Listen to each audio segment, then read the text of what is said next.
President Muhammadu Buhari, President of the Federal Republic of Nigeria, Your Excellency, President Hichilema, President of the Republic of Zambia, Your Excellency, President Mnangagwa, President of the Republic of Zimbabwe, Your Excellency, President Chakwera, the President of the Republic of Malawi and Chairperson of the Southern African Development Community, Your Excellency Edward Girente, Prime Minister of the Republic of Rwanda, Your Excellency President Hussein Mwinyi, President of Zanzibar, Premier of KwaZulu-Natal, Mr. Sihle Zikalala, Minister of Trade and Industry, Ibrahim Patel, and President of the Board of Directors of Afri-Exim Bank, and convener of the Intra-African Trade, Professor Benedict Orama, the Secretary General of the Africa Continental Free Trade Area, Mr. Wamkele Mene, the former African Union Chairperson, Union Commission Chairperson, Dr. Nkosazana Dlamini Zuma, Ministers and Deputy Ministers, MECs and distinguished guests, and ladies and gentlemen. I'm extremely proud and pleased to have this opportunity to address this Intra-Africa Trade Fair and to open it. I'd like to firstly thank and applaud three people who are really the movers and shakers of this Africa Trade Fair. That is Professor Orama, President Obasanjo, and our Premier here in this province, Mr. Sihle Zikalala.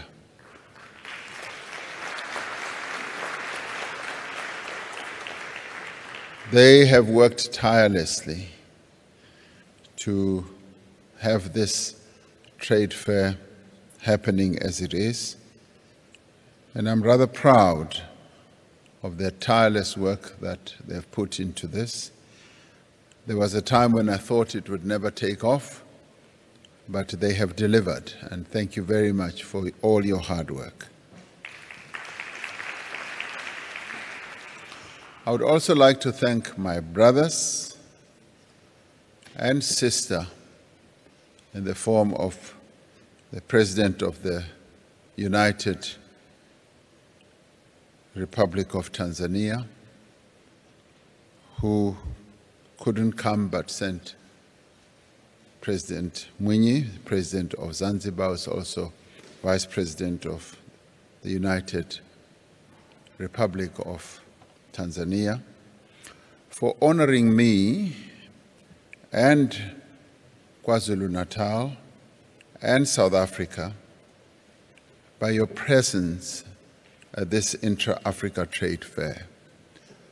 It doesn't often happen that heads of state attend trade fairs. I don't know what you've come to buy.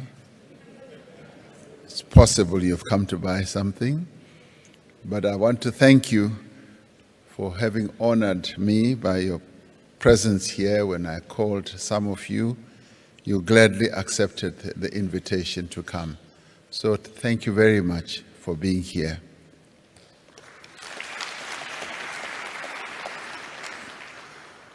On the 1st of January in 2021, this year, the African Continental Free Trade Area commenced trading. making this trade fair the first to take place since we reached the most significant milestone in our quest for African economic integration. In 2018, the first Intra-Africa Trade Fair opened in Egypt, in the ancient city of Cairo. Today, it is opening here in the southernmost tip of our African continent. In due course, we hope that this trade fair will be held in many other parts of our continent, as it has already proven since we held the first one in Egypt, that it enhances trade. And our mission as Africans is to enhance trade and integration on our continent. So this fair belongs to all of us. The goods and products and services exhibited at this fair represent all the countries of Africa, and its success rests on the participants who are going to be participating here. The AFCTA aspires to connect all the regions of Africa to deepen economic integration and to boost intra-African trade and investment. This AFCTA of ours aspires to create a single market for goods and services across our 55 countries on our continent, creating a market of as much as 1.3 billion people with a combined GDP of $3.4 trillion. This trade fair is about building bridges. It is about connecting countries. It is about connecting people as well.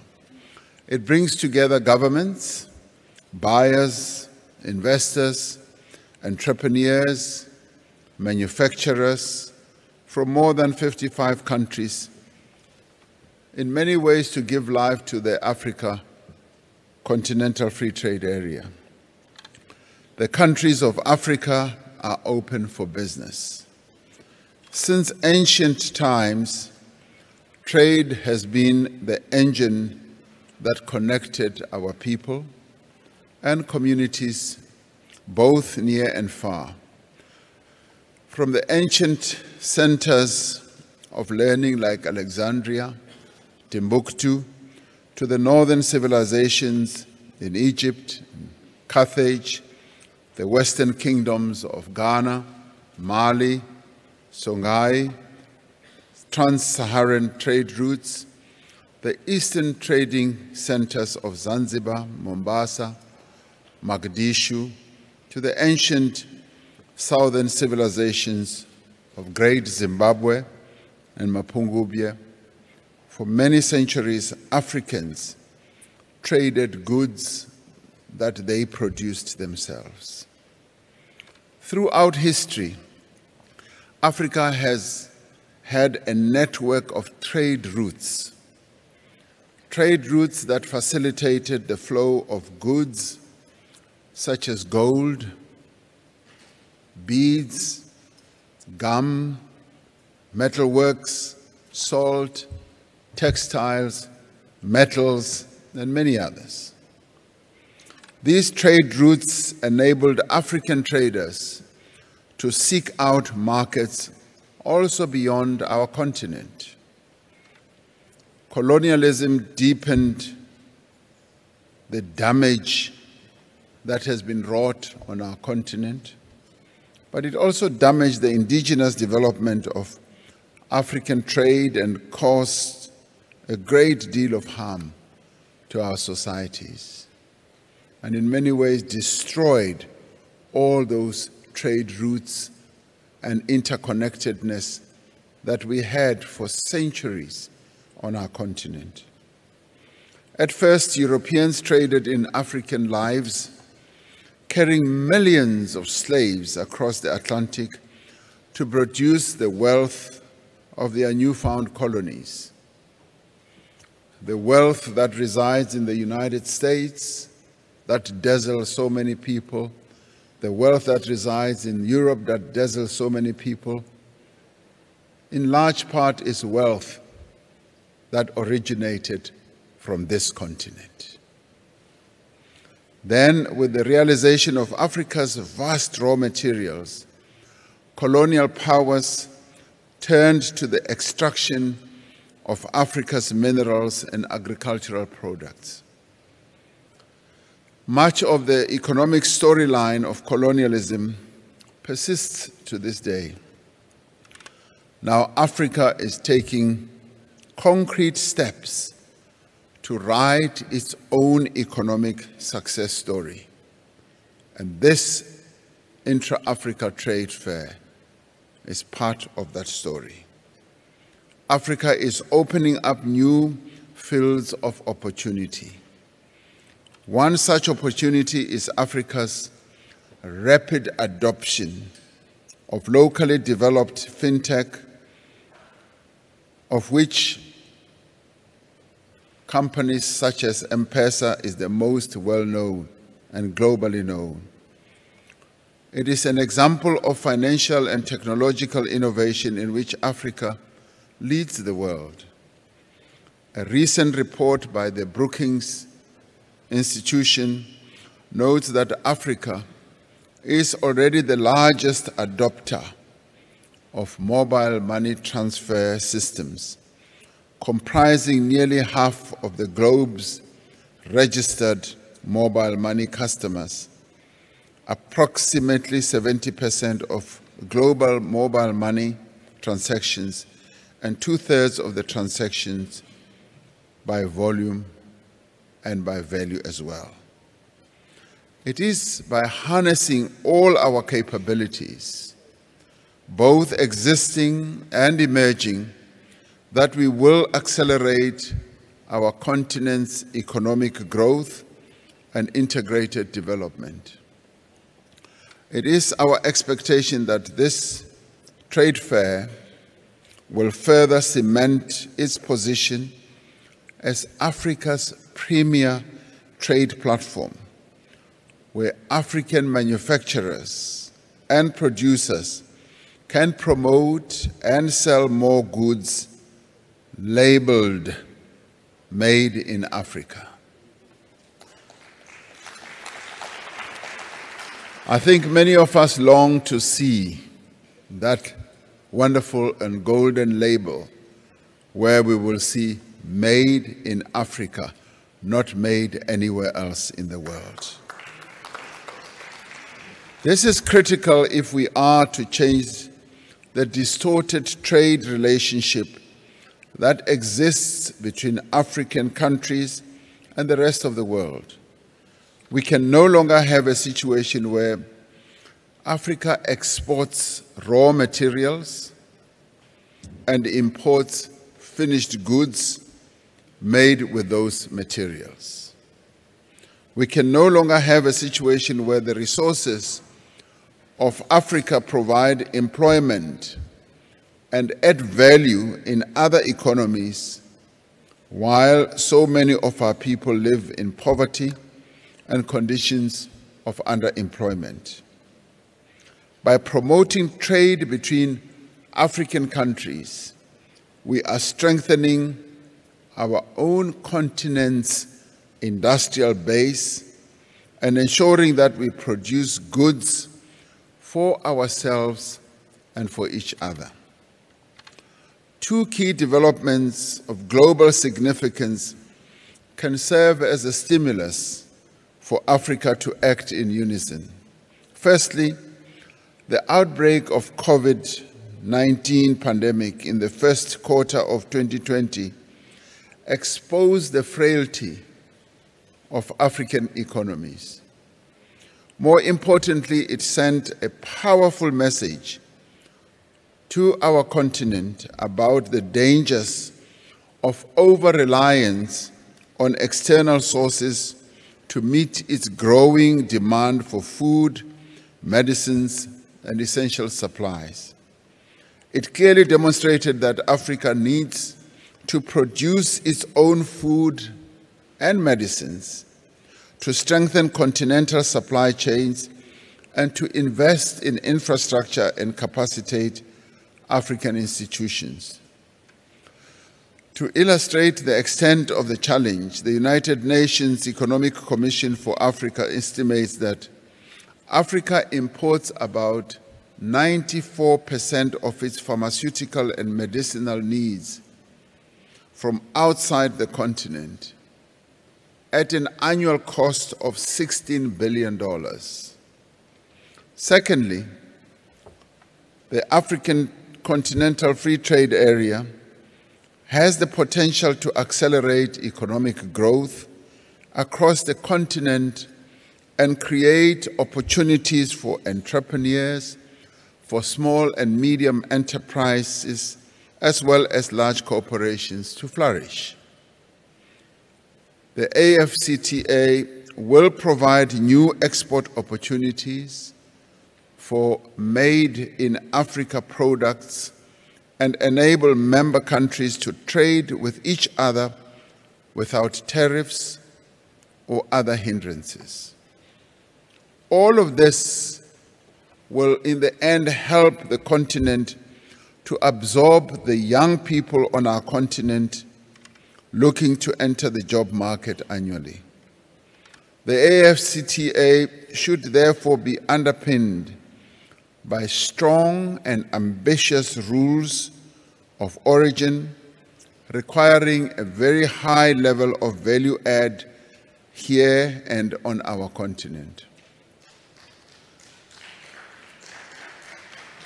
We need, as Africans, to resist the temptation to simply become transshipment centers, adding only limited industrial value to the products that are traded on our continent. The AfCFTA will unlock more value and give effect to the dream of African development if it promotes complementary trade between countries. It is about using the combination of the continent's raw materials and industrial capacity, which must grow, but also using the finance, the services, and infrastructure to produce quality finished goods to local and global markets. It is about creating a market that is large enough to attract investors from across the world to set up their production facilities on our continent, but to do so on our terms. We need to leverage platforms such as the Intra-Africa Trade Fair to mobilize all African governments, together with our social partners, to work tirelessly to address youth unemployment. Half of Africa's population are women. In fact, more than half. And they are the dominant actors in the informal sectors on Africa's economic landscape. But despite this, women only generate around a third of the continent's combined GDP. It is important that the Intra-Africa Trade Fair should give special attention to African women in business, recognizing their great potential as drivers of economic change across the continent. Trade is built on a bedrock of investment, but trade is also built on the bedrock of human capital. And on our continent, the women of our continent are that bedrock, and let's unleash them so that they can play their key role.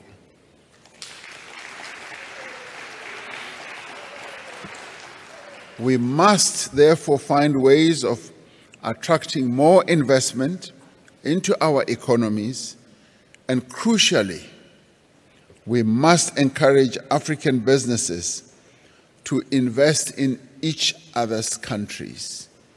And this is where we as African countries need to ensure that we remove impediments, we remove and relax the red tape that one often finds on our own continent, which impedes cross-investment on our continent.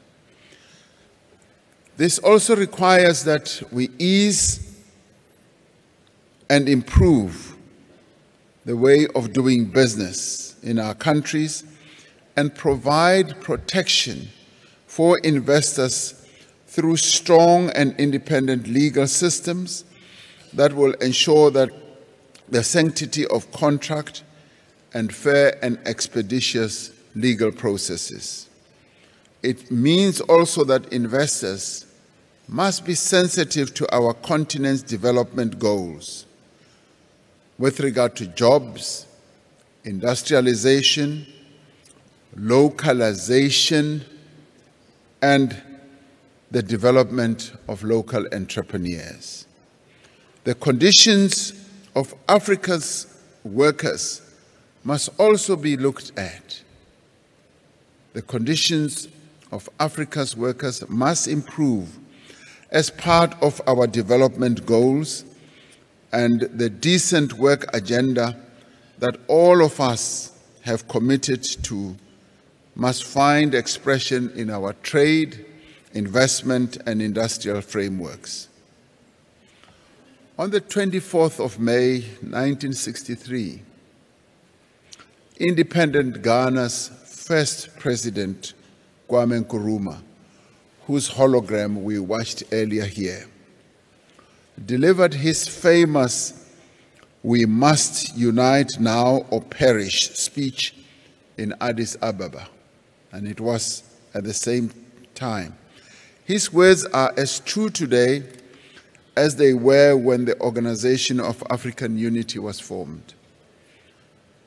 And he said, open quotes, "With our united resources, energies, and talents, we have the means, as soon as we have shown the will, to transform the economic structures of our individual states from poverty to that of wealth, from inequality to the satisfaction of popular needs. Only on a continental basis," he said, "shall we be able to plan the proper utilization of all our resources for the full development of our continent," close quote. Now is the time for action. The prophetic words that he pronounced then should be acted on, and I would say this is the time for action now. As countries, we must work with speed to resolve any outstanding issues around the AfCFTA. Let those countries that have not already ratified the AfCFTA do so. And let us take the necessary steps towards domestication. We are greatly encouraged by the sentiment expressed by the African Development Bank a few weeks ago that the implementation of the AfCFTA will be a key component of the bank's lending program, and that working with the AfCFTA Secretariat, the bank hopes to amass a number of AfCFTA-aligned investments. Finance should be available to all our countries for us to, one, industrialize, to improve our agriculture, and to do a whole lot of other things to produce products and services.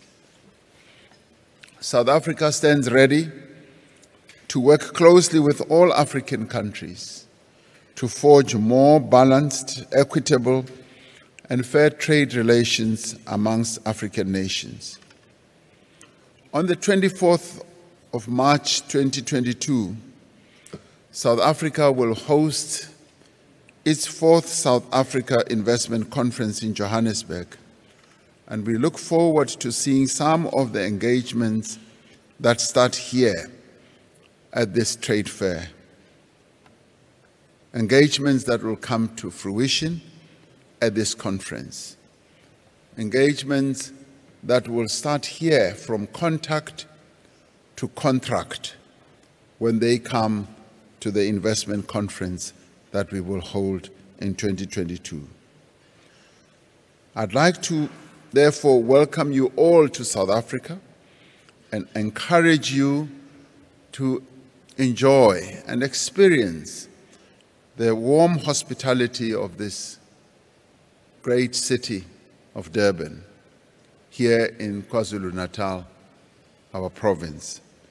I also invite you to take time to explore this great city, and even to President Hichilema, by saying to you, yes, you are welcome to also go to Nongoma, which is very closely associated with Nangoma in your own country. And here also in South Africa, you could possibly find a place which is closely related to your own name, Hichilema. In Limpopo, you could go to a place called Hachilema. So we are related and connected in many, many ways. So to all the participants, I wish you productive days ahead as we work to transform our continent. And as you brush shoulders with one another, in Egypt, we were able to amass trade and investment amounting to about $40 billion.